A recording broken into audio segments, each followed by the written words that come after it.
The quiet town of Duluth, nestled on the northern shore of Lake Superior in Minnesota, became the scene of a tragedy in November 2024 that shook not only its residents but the entire nation. The events that unfolded in one of the city's residential neighborhoods raised profound questions about the fragility of the human psyche, the prevalence of domestic violence, and society's role in preventing such catastrophes. On November 7, 2024, Duluth police received the distressing call from a neighbor of the Nefue family. The man reported an eerie silence from the house after his knocks went unanswered. When officers arrived, they were met with a harrowing sight. The bodies of 5 people, including 2 young children, lay inside the home. The investigation quickly revealed the tragedy's origins within the family of Anthony Nefue, a 34-year-old Duluth resident. Among the deceased were his wife, Catherine, their son, Oliver, his former partner, Aaron Abramson, and their son, Jacob. Anthony himself was found with a gunshot wound, later determined by investigators to be self-inflicted. This shocking story ignited a wave of concern about how warning signs could have been missed. Media reports and public statements from those who knew Anthony shed light on disturbing aspects of his life, including his struggle with schizophrenia, strained family dynamics, and unresolved legal issues. As a man who had openly spoken about his mental health challenges, Anthony became a tragic symbol of society's inability to address such crises effectively. Despite his diagnoses and previous attempts to seek help, the system failed him in his moment of greatest need. This chapter poses crucial questions. What circumstances led to this tragic outcome? What warning signs were overlooked? And how can similar events be prevented in the future? Anthony Nefue was born and raised in Minnesota in a middle-class family. His childhood, though far from idyllic, offered no indication of the tragedies to come. Classmates remembered him as a quiet but friendly individual who preferred books over sports. After graduating high school, he pursued technical education and began working for a construction company. Anthony's personal life was fraught with challenges. In his youth, he met Aaron Abramson, with whom he began a relationship. The couple had a son, Jacob, but their union was short-lived. Differences in temperament and conflicting parenting styles led to their separation. Nevertheless, Anthony tried to remain involved in Jacob's life, despite the difficulties posed by his strained relationship with Aaron. Later, Anthony met Catherine, a woman who, according to friends, provided him with a sense of stability. They married and had a son, Oliver. Determined to be a devoted father, Anthony worked hard to fulfill his family responsibilities, even as he grappled with internal struggles. Yet beneath the surface of a seemingly ordinary life lay deep-seated issues. In his early 20s, Anthony began to experience symptoms of mental illness. Diagnosed with schizophrenia, he faced periodic exacerbations of his condition over the years. While medication and therapy offered temporary relief, the illness remained a persistent and challenging presence in his life, affecting his relationships and daily existence. Catherine, as friends noted, tried her best to support her husband, but their marriage was not without its strains. Financial difficulties, frequent arguments, and the pressures of raising children added to the tension. Over time, Anthony's behavior became increasingly erratic, further destabilizing the household. Anthony also maintained contact with Aaron and Jacob. Despite their complicated relationship, he continued to feel responsible for his elder son. Aaron, however, was cautious in her interactions with Anthony, particularly during periods when he stopped taking his medication. The intersecting challenges of strained family ties and Anthony's ongoing battle with mental illness became pivotal factors that likely influenced the devastating events of November 2024. Anthony Nefue's battle with mental health began in his youth.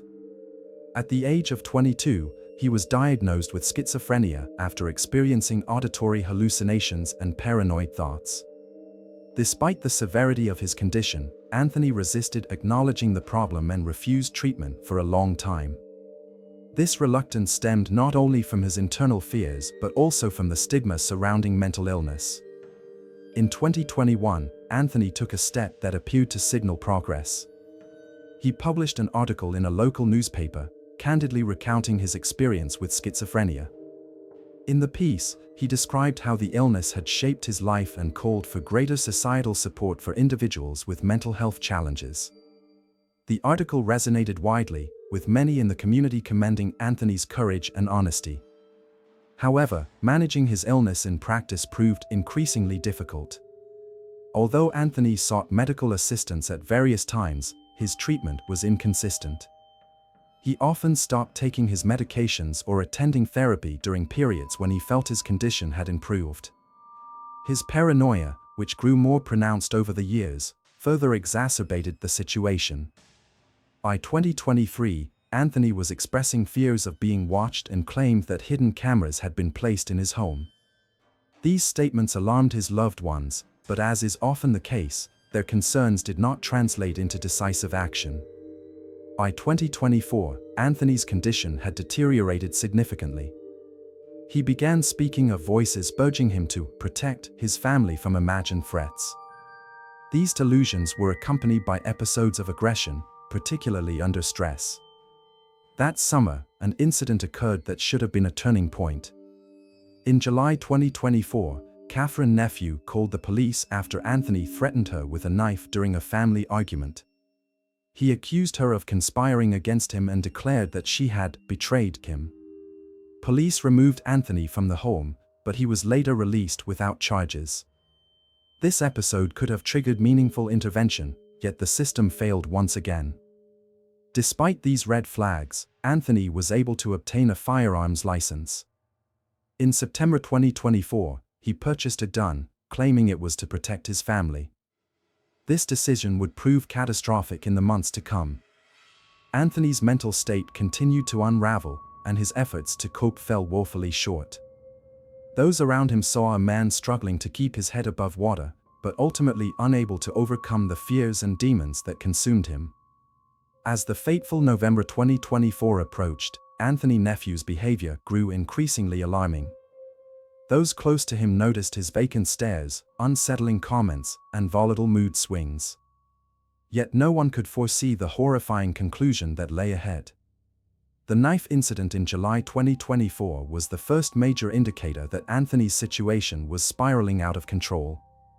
Catherine's call to the police should have prompted further action, but Anthony was released after only a brief detention. According to family acquaintances, his return home marked the beginning of a new wave of tension. Catherine feared for her safety and that of her children but, as friends reported, hesitated to escalate the situation by filing for divorce or seeking a restraining order. Anthony's growing obsession with external threats was another glaring red flag.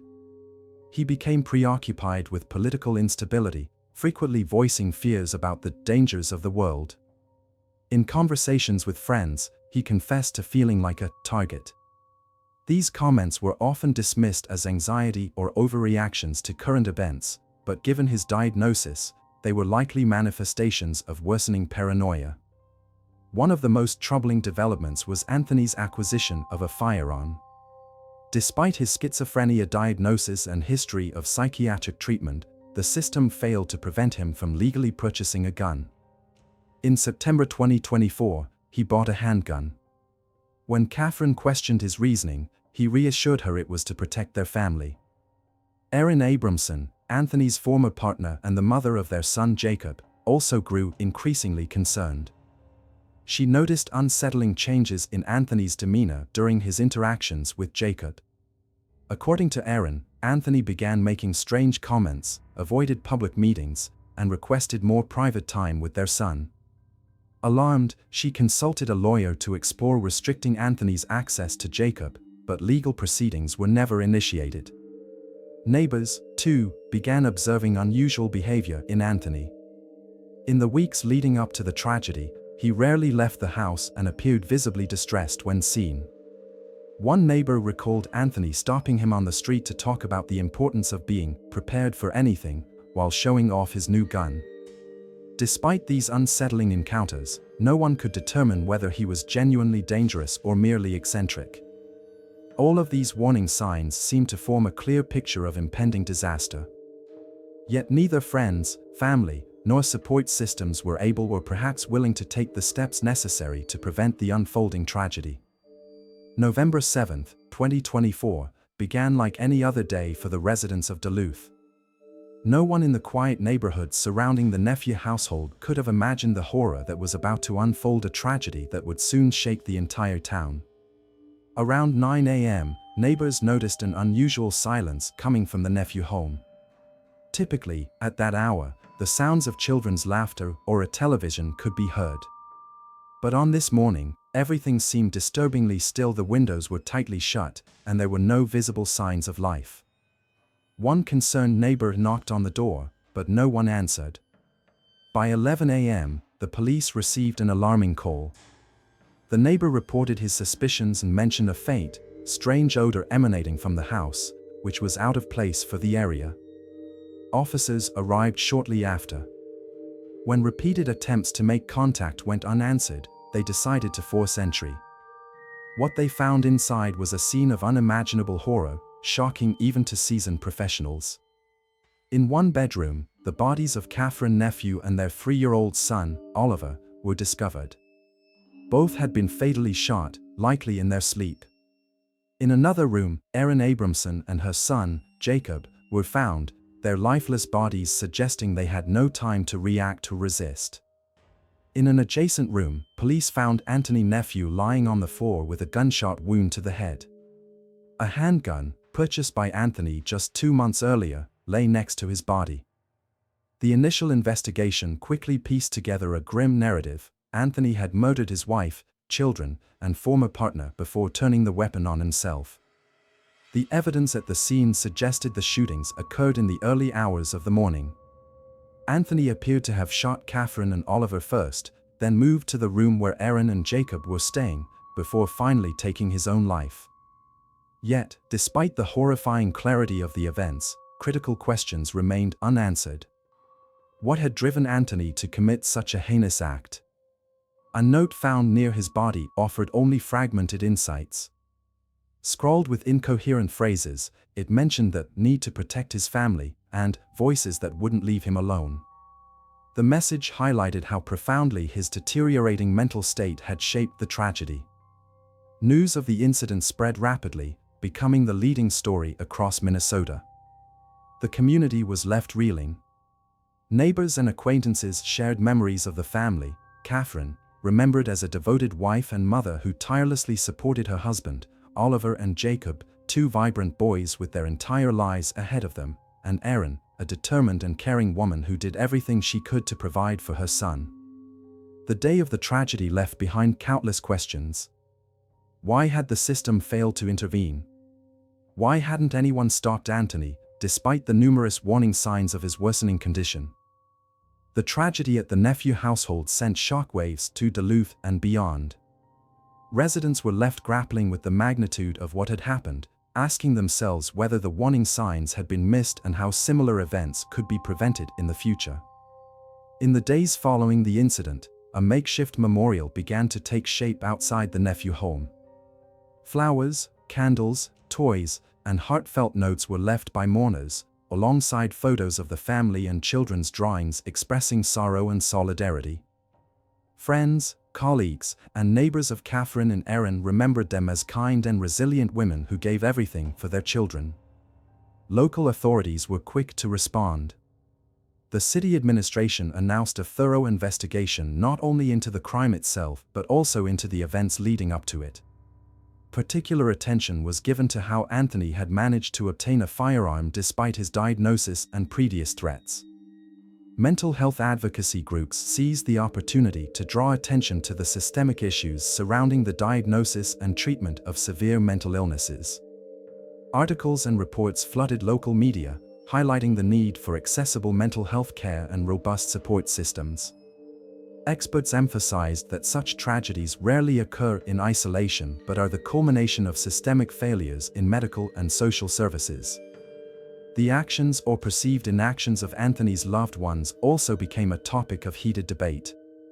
Some argued that family and friends should have taken his claims of hearing voices and sensing threats more seriously. Others pointed out that Catherine had done everything in her power to protect herself and her children but had faced insurmountable barriers within the system. Law enforcement agencies also faced criticism.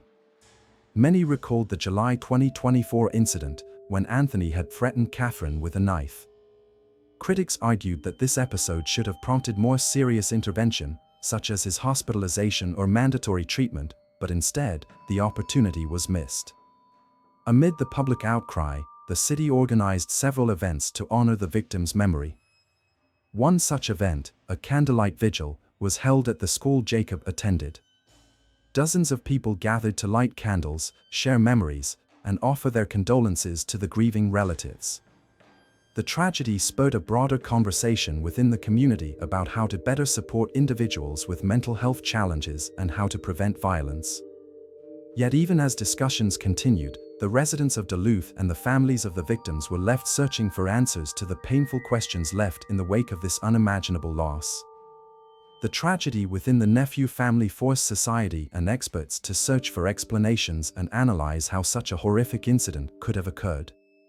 The discourse centered around three critical aspects: the role of mental health, the actions of the legal system, and the state of support for individuals in crisis. One of the main points of discussion was the state of psychiatric care. Anthony Nefue had a confirmed diagnosis of schizophrenia, but his treatment was sporadic at best. Experts noted that this situation is common among individuals with severe mental illnesses. During periods of remission, patients often stop taking their medication, increasing the risk of relapse. Furthermore, the doctors treating Anthony were unable to provide consistent oversight due to the overburdened healthcare system and a lack of resources for long-term patient monitoring. Many argued for improved collaboration between medical institutions and law enforcement to ensure that individuals with severe diagnoses receive both medical and social support. The fact that Anthony was able to legally purchase a firearm despite his psychiatric diagnosis sparked widespread outrage. In Minnesota, as in many other U.S. states, background checks for gun buyers often fail to identify individuals with mental health issues. Critics emphasize that authorities should have paid closer attention to Anthony's history, particularly after the incident where he threatened his wife. They argued that law enforcement and firearm regulators could have prevented the tragedy by denying Anthony access to weapons. Equally significant was the debate over the role of family and community in preventing such tragedies.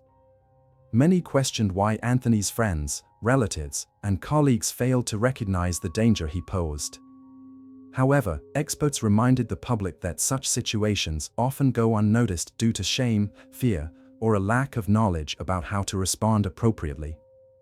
Catherine's role, in particular, was scrutinized as both a tragic figure and a symbol of those trapped in abusive situations. Her story highlighted how victims of domestic violence often face barriers that prevent them from escaping fear for their children's safety, a desire to preserve the family, and systemic shortcomings in providing adequate protection. The tragedy in Duluth was a painful lesson for all. It underscored the need for a systemic approach to addressing mental health issues, one that involves collaboration among medical, social, and legal services. In the months following the events, Minnesota authorities began revisiting policies regarding gun access for individuals with mental health diagnoses. Programs were initiated to train law enforcement and healthcare workers to recognize warning signs and intervene before violence escalates. Yet, the question that lingered in the minds of Duluth's residents was painfully simple: could Catherine, Aaron, Oliver, and Jacob have been saved? While that question remains unanswered, the lessons learned from this tragedy may help prevent future cases. The story of Anthony Nefue and his family is a heartbreaking reminder of the vulnerabilities in the system. It serves as a stark testament that behind every statistic are real lives and futures that deserve to be protected. The tragedy that unfolded in Anthony Nefue's home cast a long shadow over Duluth. The loss of 5 lives, including 2 children, was not only a personal catastrophe for their loved ones but also a profound wound for the entire community. The aftermath reverberated on both individual and systemic levels, prompting changes in approaches to mental health care and violence prevention. One of the most significant outcomes of the tragedy was the increased focus on the diagnosis, treatment, and monitoring of individuals with severe mental illnesses. Minnesota authorities announced a review of the state's mental health services, emphasizing preventive care. Additional funding was allocated to crisis centers capable of responding quickly to situations like the one in the Nefue family. A newly formed task force recommended mandatory collaboration between law enforcement, healthcare providers, and family protection services to ensure warning signs such as the knife incident in July 2024 would not go unaddressed in the future. Anthony's legal purchase of a firearm also became a catalyst for change. While background checks were already in place, discussions began at the state level about tightening regulations, particularly for individuals with mental health issues. One proposal called for integrating medical records into the background check database to prevent similar cases. This idea, however, sparked controversy. Opponents argued that such measures could stigmatize individuals with mental health conditions, many of whom pose no threat. Supporters, on the other hand, insisted that firearm access for such individuals must be strictly controlled to prioritize public safety. Duluth found ways to honor the memory of Catherine, Aaron, Oliver, and Jacob. A memorial was established in a park near their home, dedicated to the victims of domestic violence and family tragedies. A commemorative plaque was installed, and several trees were planted to symbolize hope and resilience. Jacob's school also ensured his memory lived on. A scholarship in his name was created for students who exemplify kindness and compassion toward their peers. Teachers and classmates remembered Jacob as a bright, gentle boy who loved to draw and dreamed of becoming an architect. The stories of Catherine Nefue and Aaron Abramson became symbols for many women facing domestic violence. Local support organizations began using their names in campaigns to raise awareness about the importance of seeking help early. This tragedy served as a painful reminder of the need to create safe conditions for women and children. Despite Catherine and Aaron's efforts to protect their families, they were unable to overcome the systemic failures and the escalating threats posed by Anthony. The case of Anthony Nefue revealed how multiple systemic breakdowns from mental health care to legal oversight can culminate in catastrophe. This story left scars that will never fully heal for those who knew the victims. However, it also provided an opportunity to rethink approaches to crucial issues like mental health, family safety, and gun control. Duluth continues to move forward, but the memory of the tragedy remains etched in the hearts of its residents. The story of Anthony Nefue and his family now serves as a powerful reminder of the need for swift and decisive action to prevent similar tragedies in the future.